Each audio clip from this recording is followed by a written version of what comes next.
no good. Rebounded by Anthony. 2 seconds left. Anthony for the win. Cody throws it. Cole Anthony gives the Magic a victory.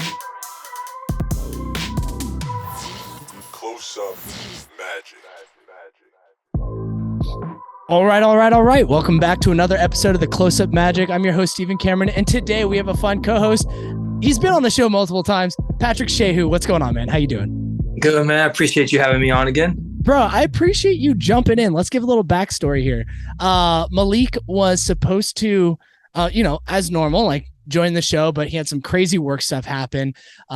We pushed the show a day we normally record on Mondays. So we're like, oh, we'll record on Tuesday. No big deal. It's slow season. Handle your business. Right. And he texted me like maybe an hour ago. It was like, dude, I'm still working on this stuff. I'm not going to be done tonight. There's no way. I got my mom coming in town tomorrow, so we can't push the podcast another day. And so I was getting ready to record solo. And then I just went to our group chat and I was like, yo, who's down to podcast?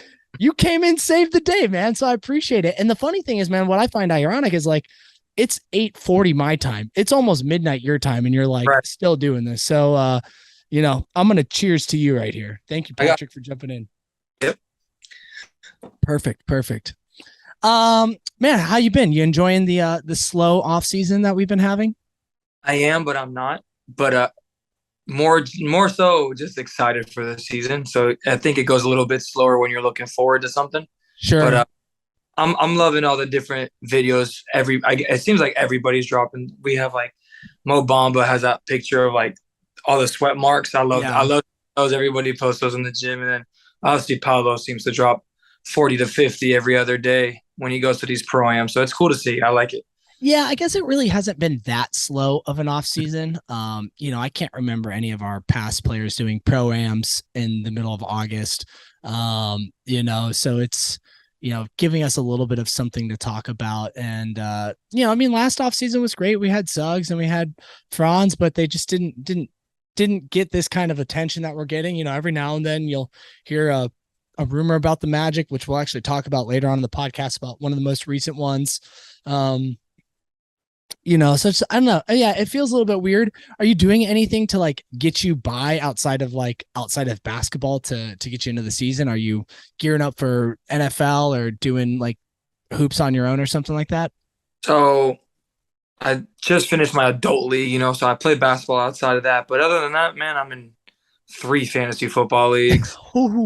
One of them is like Dynasty, and then I just started a Dynasty basketball. So like, I love sports, so I just find different ways to try to stay involved. And then so I'm in a lot of fantasy leagues. I'm doing 2 leagues this year. I almost did a third, but I bailed out of the third one last minute. I didn't really know many of the people in it, and so I was like, I'm bailing. I'm not doing this one. I haven't followed football like I used to, but I still keep up enough to and take care of fantasy enough to be competitive in that every year. I got a work league that I do, and I'm typically a pretty high finisher in that league every season. And then I have a league that I've been playing in for 12 years, I think since 2008 or 7. I don't remember exactly when, but a long time.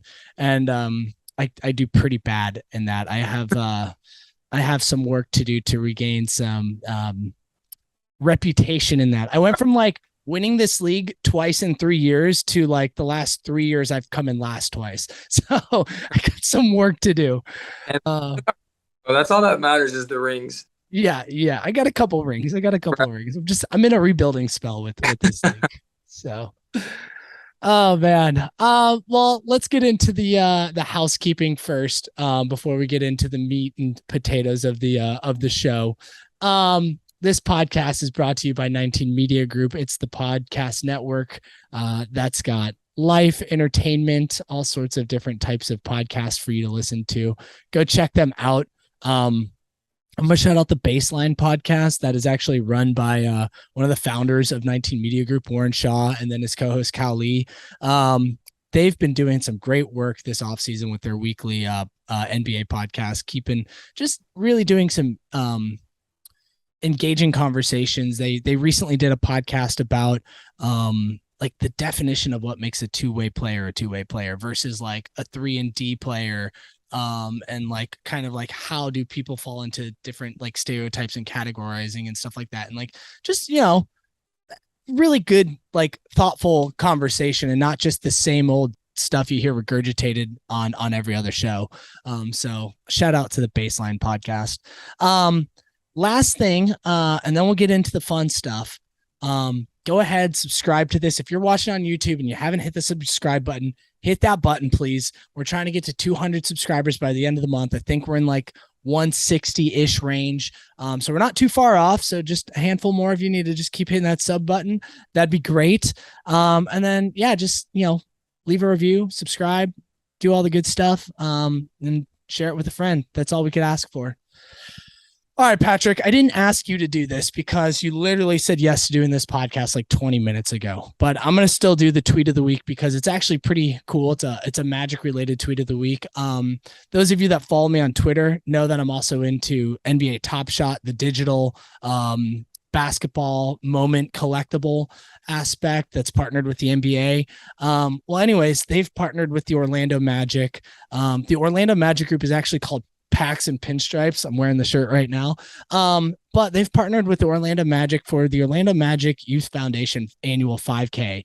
And they are giving participants that are into Top Shot that participate in the race, they're giving them a chance to win these really cool, super valuable moments on Top Shot that are like worth $500-$600 a piece, which is pretty gnarly. But the real important thing is they're raising funds for this fundraiser. Those that participate through the Top Shot crew, they're giving them a chance to sponsor runners, which ultimately is giving back into the community. We teamed up with a youth running program, so we can sponsor their youth runners to run in it. And so I'm running in it virtually over here in California, and I know it's getting some steam. So if you want to participate, if you're into Top Shot or you want to know more about the group, the Orlando Magic Top Shot group, shoot me a DM. Or go to the Packs and Pinstripe page that you'll see linked in the notes below. Also on this tweet that you are visually seeing, and hit them up, ask questions. It's a really good group and they're super active. They do in life events and all sorts of cool stuff. But anyways, Orlando Magic Youth Foundation 5K run. It's going to be dope. Whether you want to do it with Top Shot or just on your own, participate in it. It's a great thing. You can run or walk it. So shout out to that 5K run. Okay, I feel like we can get into the really fun stuff now, Patrick. Dude, so we haven't had a lot going on in last couple of weeks, but recently we've had some of the schedule stuff leak out. I know the actual schedule is coming out the day that people are listening to this podcast, where you're going to get people like Six Man Show breaking it down in the next couple of days. We'll probably talk about it next week, but we have a couple of leaks today that you guys can know about right now. If these leaks are accurate, we know that the Magic start on a road trip. We played Detroit October 19th, followed with Atlanta October 21st. Patrick, when I say these teams, when I say we're starting on a road trip, how does all this just make you feel knowing this leaked information about the team right now? At first I was like, I want first game at home, opening night, Paulo walks through, I wanted to see them firsthand first, but Detroit and Atlanta are probably going to be two teams we play competitively for the next 10 years. So I think it's like the perfect two teams. I don't really know who else you could ask for there. Detroit is all the young studs. They had a great draft like us. And then Atlanta, everybody knows about the DeJounte Murray and Paulo situation. So that'll also be fun. Yeah, I was thinking about it too. And it's like, it doesn't make sense to get a Miami matchup right now. The teams are just on two completely different tiers. Let these young up and coming teams, even though Atlanta made the Eastern Conference Finals, but they're kind of more of an up and coming team because everyone knew that was fake. You got Detroit, number one pick in Cade, number one pick in Paulo going up against each other.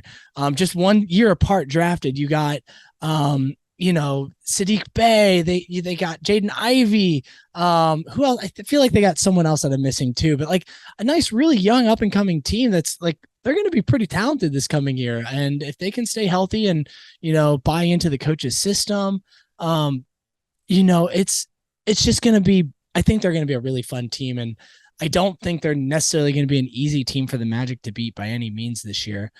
Cade's a beast. He's an absolute stud. So I like that. I like that team a lot. Is there anything matchup wise specifically with the Magic versus Detroit that you're going to be kind of looking forward to? So I think the guards are going to be, that's going to be a great matchup, but that's like a given. I think like an underlying Wendell and Jalen Duren. Oh, like sure. If they go Jalen Duren to start off the season, which I would hope they do, I think that's like a tougher matchup for Wendell just because of how athletic Jalen is. But I like that they're the same size. So it's at the same time it's difficult, but it's a matchup that he won't struggle with, which I'm worried for his sake moving forward, that if he's the starting five, those big centers are going to give him some trouble. But this will be a good like test for him to go. He's a kid that gets up and down the court, and Wendell has to like keep up with that. So I'm excited for that matchup, probably the most. That'll be fun. I didn't think about that, to be honest, because I don't know much about Jalen. But I do like I like seeing. I think how I want to see how we played Jaden Ivey. That was someone I was really psyched on in the draft. I think he had just as much potential as some of the other guys in the top three.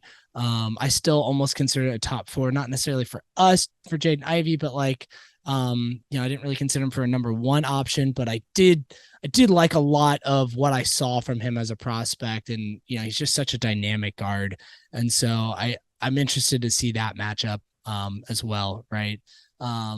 It's him and Cade next to each other. That's going to be like, you got to start Suggs or Harris defensively in that for me.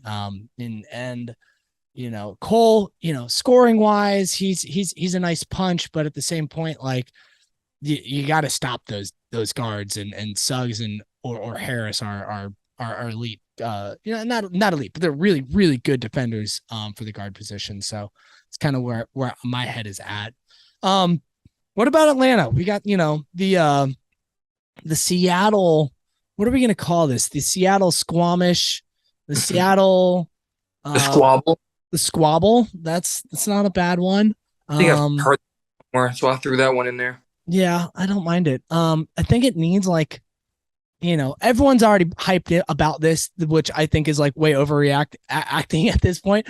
But I think, I always thought that incident was just like competitive, like just competitiveness on the court, right? Some tough love, like welcome to the NBA stuff. But like, I still think it needs a name, Battle of the Seattles or something like that. I don't know. What about so Atlanta, right? If those of you that don't know, DeJounte Murray and Paulo Banchero played in a pro-am the other week. They got into a little DeJounte Murray, some chest up moments and hey, welcome to the NBA type stuff. So yeah, there's a little beef there that people are talking about. But outside of that, what are you looking forward to? I would like to. So I think Suggs might be the guy moving forward, but I know we're going to get into that in a little bit, so I'll talk on that later. But I want to see him on Trey. I'm really excited to see him on Trey because I think putting him on DeJounte might be like, a little bit of a waste, but I want to see him go ahead and chase a guy like Trey around for a game because my goal for Jalen, I don't know the offensive end. Hopefully it comes along like we all talk about, but I know defensively he's going to be there his whole career probably. So I want to see that early on. And then Paulo might have his hands full with John, at least on the offensive end. Yeah. Defensively, we're going to really see if he's going to make those strides and put in that effort. It's only going to be game 2, so we can't put too much into it, but it'll be a game he gets up for. So we're going to probably see max effort game 2 in the NBA against, DeJounte and them. Yeah, I mean, John Collins, there's no lie. He's a talented player for sure. I always wonder, is Atlanta getting the most out of him?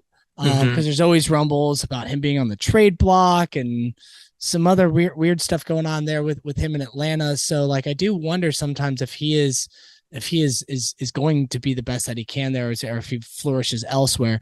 But he's a very talented player offensively. And you're right. That's going to be a really good defensive matchup for us to kind of see how Paulo can handle it. Now, I think he can. I think he will buy in. I think, I think he knows that was a weakness of his, and that's something he's going to get into. Maybe he has some Bamba moments where he lapses a little bit, and that's okay. He doesn't got to be perfect in year one. He's just got to show that he knows he can get through that. And John Collins versus him is going to be fun. Clint Capella or it'll be interesting who they start at center, but if it's Clint Capella, that'll be interesting with Wendell Carter Jr. I wonder when they look at a center and they say, maybe we need to start Bamba next to Wendell and kind of shift everyone down a match to get some height and rim protection in there. I don't think it's going to happen for either of these first two games, but I feel like at some point in time, we're going to see Wendell struggle against somebody. And not that Bamba's this big, beefy, like, player that can stop him, but he does got a little bit more size and a little bit more, height and wingspan than Wendell Carter. So it'll be interesting. I think that Jonathan Isaac will help with that as well. That's true. If he's healthy, yeah. Yeah, if he comes back, plays. It seemed like Wendell did a great job of moving people to the rim. Yeah. Kind of down, and then Mo was able to provide that help side defense that really worked out for them too as a front court. But I agree with you with him struggling with bigger guys. That's like my biggest concern with him moving forward. Yeah. Like, it really worries me, but we will see. He had his first great year in the league, I would say. So I'm not going to. The nice thing is, like, with Wendell, we know he's versatile enough to play center or play power forward next to it, or, do the dual bigs, right? Whether you want to call him power forward or center, whatever, like, he can stand next to another traditional center and play, or he can be that traditional center. So, I just love that versatility that he provides, because if there are some weaknesses that come up because of his size, like, cool. You can, like you said, Jonathan Isaac or Mo Bamba, like, we have proof of success with him next to Mo Bamba. Jonathan Isaac could potentially be a better version of Mo Bamba, at least defensively, consistently on the defensive end, at least. So it's just, well, it's cool to have that option and versatility with Wendell, in my opinion. The last schedule, which, I mean, the only reason why I'm even saying it is because it was just leaked by a Pelicans guy. I didn't get any other dates other than what I threw out there. But we'll be playing the Pelicans in the second half of the year. The Pelicans will be in Orlando on January 20th, and then the Magic will be in New Orleans on February 27th. So take what you want out of that. I just saw a leak, so I figured I'd leak it myself. So yeah. Cool. All right. Enough about the schedule. We'll do a bigger, better episode on that later. Patrick, I also know you're planning on doing an article about win projections based off the schedule being released, which, hey, you already got a little bit to go off of. Magic starting on a road trip. What do you hold on before we actually fully transition? What are you giving the Magic to start, since we know that both the first two games? What are you on the road? What are you giving the Magic? I think we will probably split. I think that Detroit game should be the one we win, and then I think it's just going to be tough. Like, Atlanta has some playoff proven guys. Yeah. And I'm sure DeJounte is going to, like, as big of a deal, it's not that there's stuff in the locker room being talked about. Everyone knows what's about to happen. So yeah, it's either going to be a big DeJounte game or a big Trey game or something like that. These games kind of happen to us.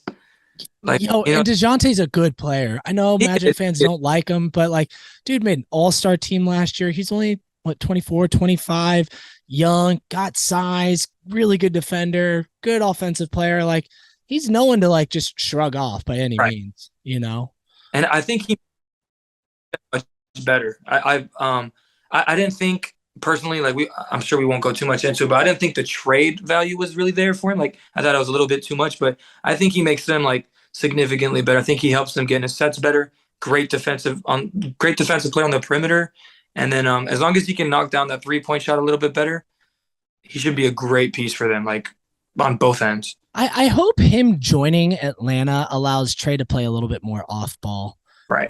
If he could do, I mean, Trey is never going to be Steph Curry, and what makes Steph Curry amazing is how he plays off ball. But if Trey could take 10%, 12% of what Steph does off ball into his game, man, dude, he'd be lethal. He'd be so his game would open up like crazy. And I hope having another strong ball handler like DeJounte Murray next to him, which he hasn't really had before. I hope that kind of opens up his game a little bit, forces him to open up his game a little bit. And I think I was super high on Trey. I feel like you were too. I wanted him in the Magic uniform, and yeah, I've kind of soured on him a little bit. His personality isn't always for me, but he's a really good, talented player, and it'd be cool to see him continue to evolve his game and be more successful. I think I agree with you. I don't want to be the Debbie Downer. It is a road trip, a home opener. Like, Detroit's going to get up big time for sure. Their crowd's going to be there. Same with Atlanta early on, that those arenas are going to be packed. So I could see us going 0-2. But I'm going to take the optimistic, split it 50-50. And again, agree with you where, we win versus Detroit. We take the L versus Atlanta.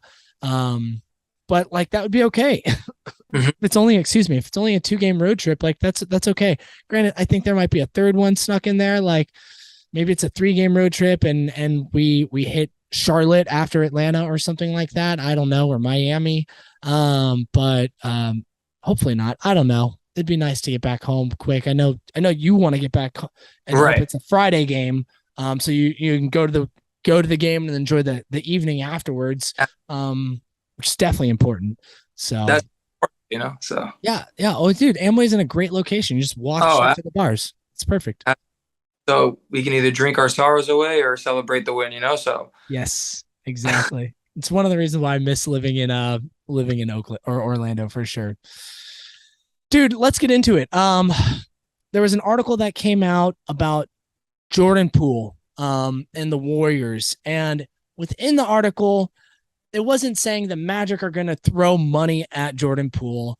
It was more like speculation, hey, the Magic have kind of a need at shooting guard. They're going to have a ton of cap space the next year. They could be a team that would throw Jordan Poole a lot of money in restricted free agency. That's how I interpreted it. I didn't take it as someone had inside information. So I just want to put that out there right away. But in this article, it was basically talking about the Warriors. They have crazy tax bill in their salary cap that they're going to have to pay. Draymond Green's up for an extension. I think Clay is. Steph isn't too far away from that as well. Then you have Jordan Poole coming up for a new contract in restricted free agency next year. You have Andrew Wiggins at the same time. He could either be extended or get a new contract. He was they were both pretty vital to them this last season. But then, you have these up and coming players like Moses Moody, Jonathan Kuminga, James Wiseman, that not getting a payday anytime soon. But, if they start to pan out this year, it makes things a little bit more complicated, right? If Moses Moody starts showing hey, this guy could be a really nice scorer, right? Are they going to go the cheaper route, or are they going to pay Jordan Poole? They're going to retain everyone and just have this astronomical tax bill? Probably not. I don't think they will. My opinion, I live in the Bay. I know this team pretty well. They're going to take care of Draymond Green. They're going to take care of Clay. They're going to take care of Steph. Those guys, not negotiable. As long as they're walking and want to be in the Bay, they're going to take care of them. It's just what number makes sense for both sides at this point. So it really does come down to, I think they might have to open up someone. Now, my opinion, Poole is kind of the odd man out because Andrew Wiggins got really nice size, really versatile defender. He's a little bit more experience in the NBA, so he can, he fits really nicely next to Draymond and just that whole crew. What's your opinion on the Warriors? If there's going to be an odd man out, is it going to be Poole? Is it Wiggins? Is it one of the young guys? What do you think? I just think, what I think it comes down to is how much Draymond wants and how much Andrew Wiggins wants. Because at the end of the day, I think they want to run this team back. Yeah. How much loyalty Jordan Poole and Andrew Wiggins feel towards the Warriors, So, like, I don't know if they'll take those team-friendly deals where maybe they'll make $5 million less a year to give space for Draymond to get the money he, I guess, deserves. But I agree with you. I think they prioritize Draymond as they should. I think it's a bad look if you don't. and then I think, in my opinion, Wiggins. It might not show up on the stat sheet the way Jordan Poole's did, because I know Jordan Poole is a little bit more efficient, but he definitely did a lot more for them on both ends. Yeah. And then I remember he was just like, oh, yeah, I can just go grab rebounds. I didn't know it was that easy. And he just started averaging like 9 rebounds for them. Like, he's a guy that allows their small ball dream from the Andre Iguodala days to live on. In my opinion, he was so consistent for them in the playoffs too. I mean, like, gosh, that Memphis series, like, he was so vital for them winning that, in my opinion. And, he like, Jordan Poole definitely had some nice playoff moments, but I think overall, I still have questions about him in the playoffs that, like, I need to see him answered this year. Here's my thing, right? To get back to the topic of why we're even talking about Jordan Poole anyways, is Magic have cap space. In my opinion, it's pretty clear we're not going after Donovan Mitchell, who would be my preferred available player. He's fits the timeline, multiple time All-Star, young, great contract going on right now. A lot of reasons for me to like him, but I understand Magic are probably not going for him. They're not going to trade right now. Want to see what this team's got. So the question is, it's like, if we don't do that, is Poole the guy we go send our money to? And I don't think Jordan Poole's going to have the same impact that Donovan Mitchell could. I think there's definitely a gap in those players. There definitely is. It took Jordan Poole to get to where he's at in 3 years, where Donovan Mitchell was scoring 20 points a game his rookie season, and he's never scored less than 20 points a game. It took Jordan Poole 2 years just to figure out what the NBA was. But I like Jordan Poole. He's a baller, great scorer. Yeah, I'd probably toss the bag at him.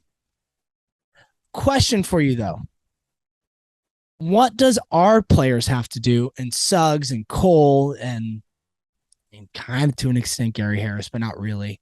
I mean, he sort of fits the timeline, but he's on the older side of it with us. But what do really Suggs and Cole need to prove as players for them to be like, you know what? Maybe we're going to throw the bag at a different position.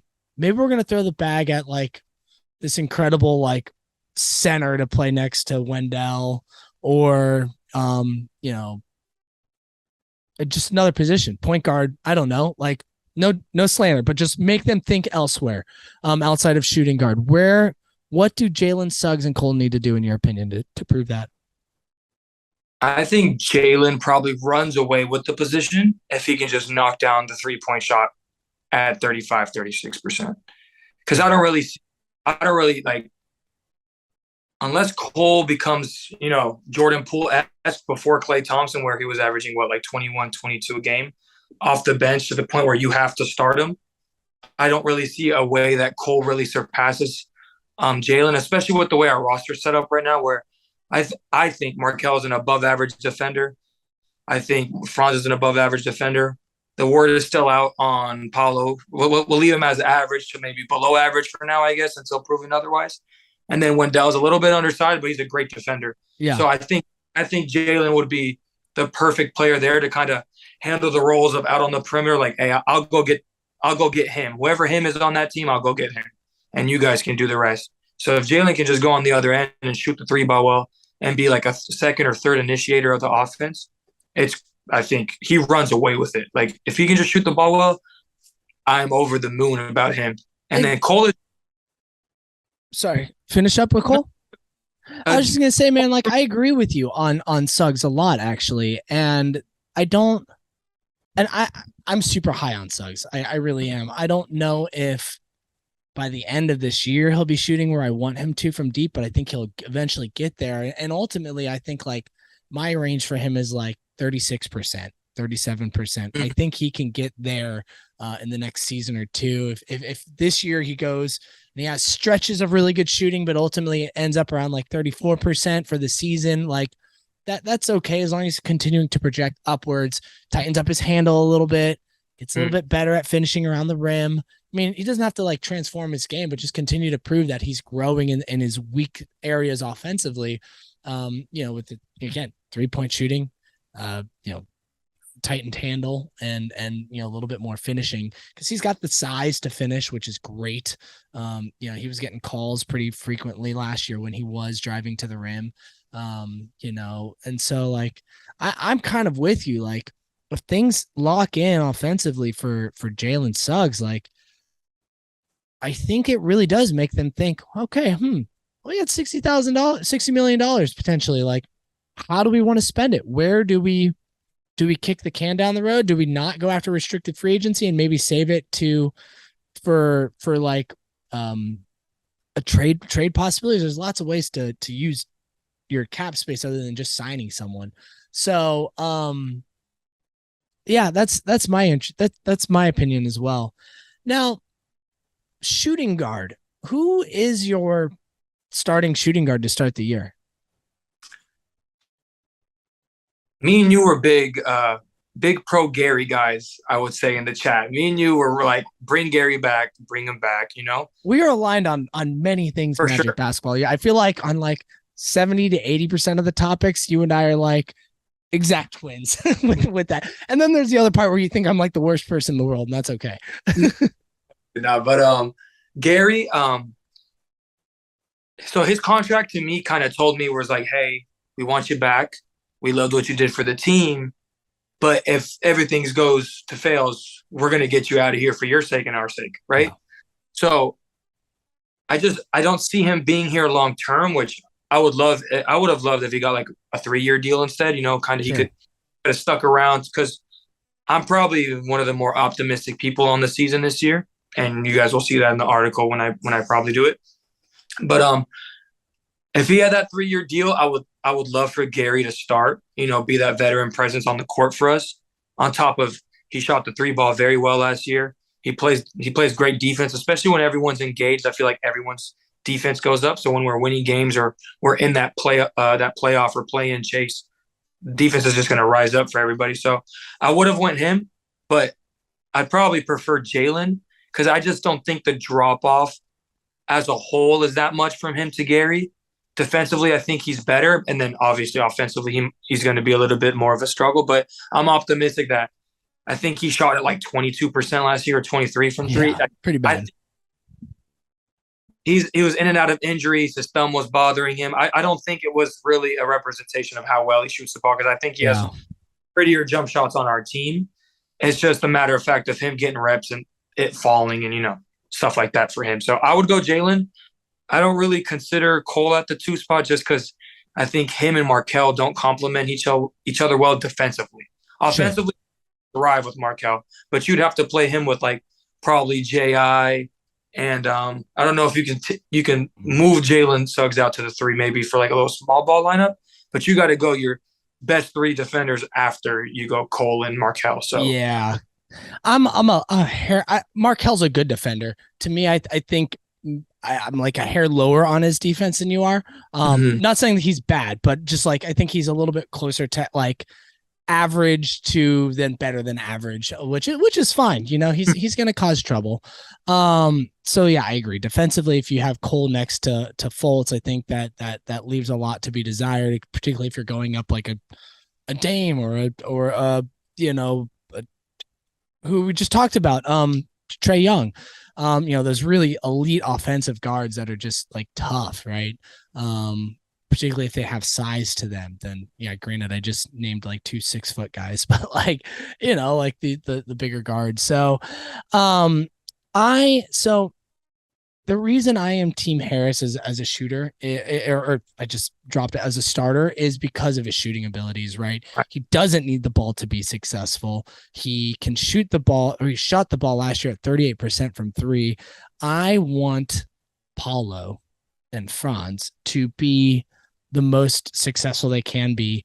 And with that means I kind of want some people that are a little bit less ball dependent to be successful. And I honestly want some shooters on the team. And Gary Harris was one of the more consistent shooters we had. And he can defend the best guard out there as well, just like Jalen Suggs can to an extent. So, but you're right. Like, you got to kind of, he only signed a 2-year contract with us. I mean, 2 years is definitely part of the future, but it's not 4 years. Right. Right. So,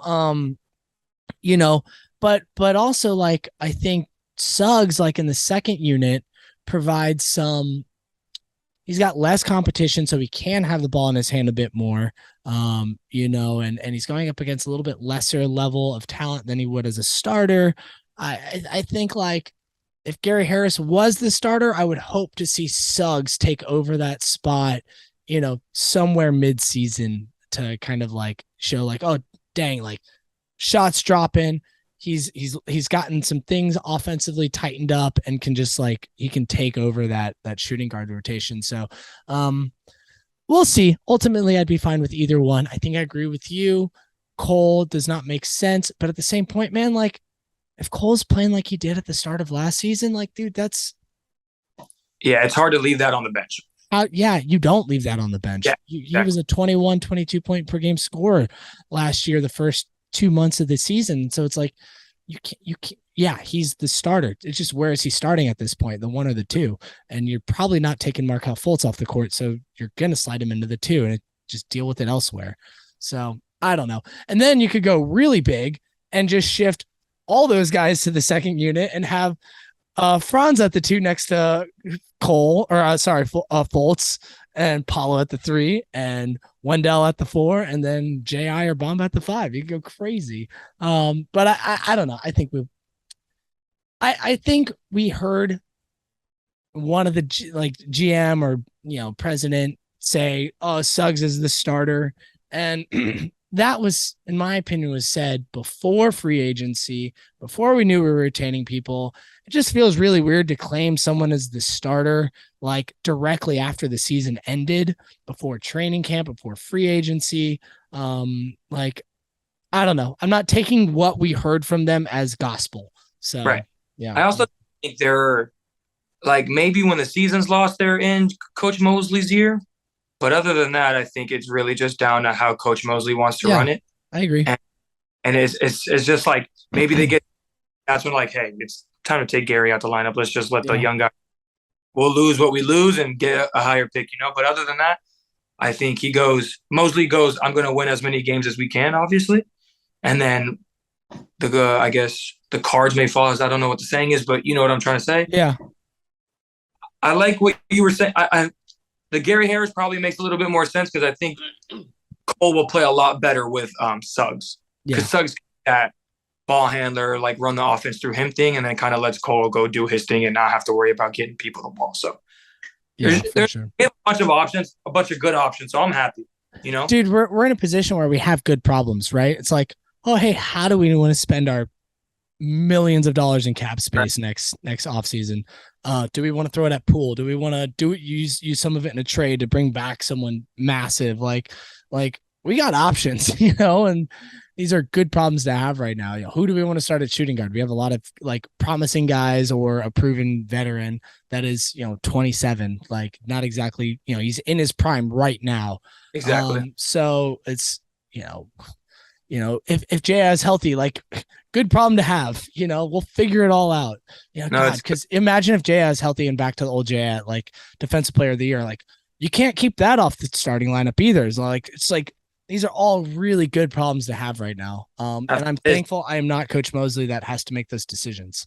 100%. I feel like it's refreshing. I feel like we haven't had a lot of these good problems in a long time. Yeah. Yeah. Give us league average in health this year. Please. We've been the worst the last couple of years. So league average in health. Let's not have crazy COVID issues. Let's just have an average season, and we'll be stoked. Well, all right, let's keep this episode short and sweet. Listeners, I appreciate you tuning in to the Close Up Magic. Again, please subscribe if you're still listening at this point. We'd really appreciate that. Patrick, I thank you for jumping in last minute. You saved everyone from having to listen to just me, which no one wants to do. It's always better to have someone else. And man, like I'm super pumped for your article of the win projections when that comes out. In the near future. Articles are the schedule's dropping soon, so I imagine we'll see that in the next couple of weeks, which will be fun. Please drop your Twitter handle, drop your restaurant, and Patrick's family owns a restaurant. So if you're in Orlando, you got to go to the restaurant. Patrick, do the plugs, bro.